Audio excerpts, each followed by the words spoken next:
there was ever a show that was craptastic, this is it. I used to watch this when it first aired on TV after Tiny Toon Adventures. This was a show from the early 90s, and it shows. I was thinking of doing a review on the whole series, but I'm really only familiar with the first few seasons because shortly after Lord Zed became the main villain, I stopped watching it. He was okay, but I guess I just lost interest. Looking back, I think the only reason I really watched it in the first place was because I liked some of the creatures the Rangers would battle. Some of them were really awesome, and I loved the costume designs, but some of the other monsters were so cheesy looking, there's no way you could do anything but laugh at how bad they were. And I realized this show intentionally had a comedic tone to it, but regardless, I always liked the monsters that were a little bit more menacing. Before we get to the monsters though, let's quickly talk about who the monsters fight. Well, the Power Rangers of course, but when those monsters grew big, the Power Rangers had to break out the heavy machinery, a giant robot called Megazord. Every episode, Rita creates a monster she sends to fight the Power Rangers. The monster starts out small and they have to fight it as normal-sized humans. Then the monster grows bigger, so the Rangers have to call upon their Dinozords.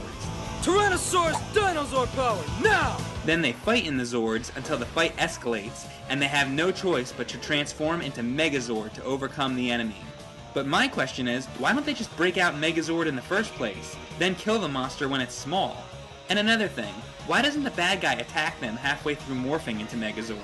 It takes forever for the damn thing to transform. That would have been the perfect opportunity to strike. What's the enemy doing while this transformation is going on? Sticking his thumb up his ass? But enough about Megazord. Let's get to the monsters the Rangers fought. I'm counting down my list of absolute worst monsters that I can remember. It's Cinemassacre's top 10 cheesy, Mighty Morphin monsters. Okay, number 10, 9, and 8.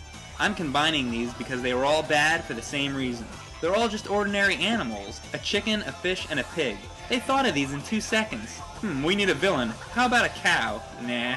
A chicken? Yeah, that's gold. Cluck, cluck, cluck, cluck, oink, oink, oink. It's as uninspired as you can get. Let's move on. Number 7. I can't believe they resorted to having the Power Rangers fight the Frankenstein monster. That's all they could think of? It's incredible how many different interpretations there's been in film and on television of the Frankenstein monster. I've seen a lot of really bad Frankenstein makeup jobs, but this one is so cheap it looks like they bought it from a Halloween thrift shop. And they don't give the monster much of a chance to win here, because Megazord and Dragonzord both team up to fight against him. It's pretty unfair.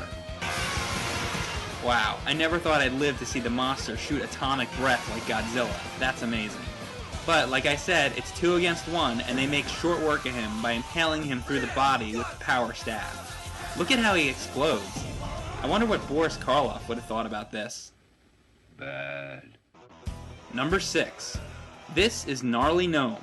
He's a goblin type of character that puts the Power Rangers under his spell with a magical accordion. The accordion makes them hallucinate like they're on LSD. And they think he's a boulder. It's really trippy. But they quickly obliterate him with their power blaster. Boom! Uh-oh, he's not dead though. Rita makes him grow into a giant and he attacks the Power Rangers with the most awesome weapon ever put to screen. Oh yeah, it's an ordinary yard rake. Wow, what a weapon. This guy was actually a boss in the Super Nintendo game. I can't believe they chose this loser for the game over some of the much more scarier monsters. Well, now that I think about it, having to rake the yard is a pretty scary prospect. I take it back. He's terrifying. Number 5. I really can't think of much to say other than he just looks dumb. His head is a trumpet. Big deal. What a stupid, uninspired character. I hate this guy. Fuck you, Trumpet Top. If I ever see you driving down the road, I'm gonna flip you the bird. Yeah, and so are the Power Rangers. Except for the Black Ranger. Number 4. Here we go with the trolls again. This is Mr. Tickle Sneezer, and he looks even dumber than Gnarly Gnome. He's an elf-like monster created from one of the Yellow Ranger's dolls.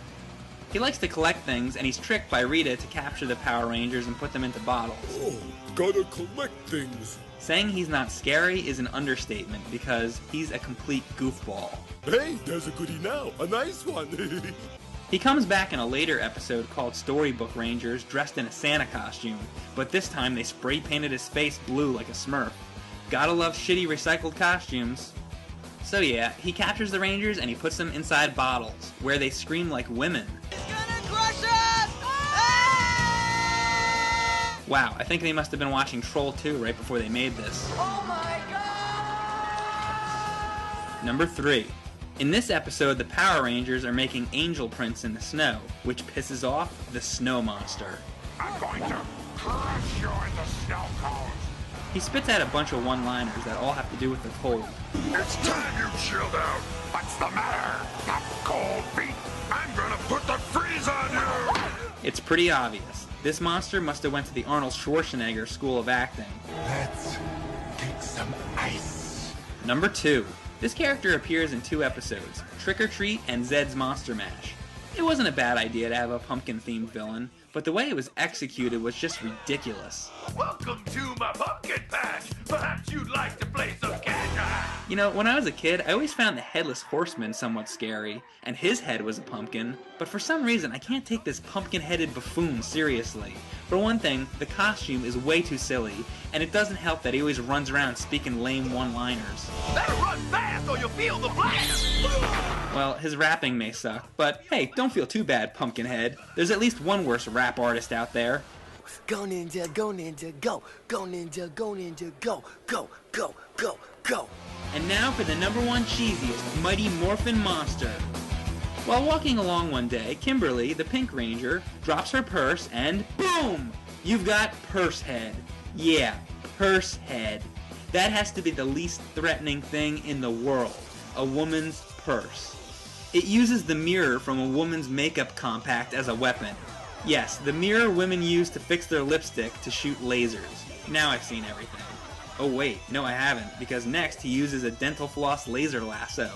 Let me repeat that. A dental floss laser lasso.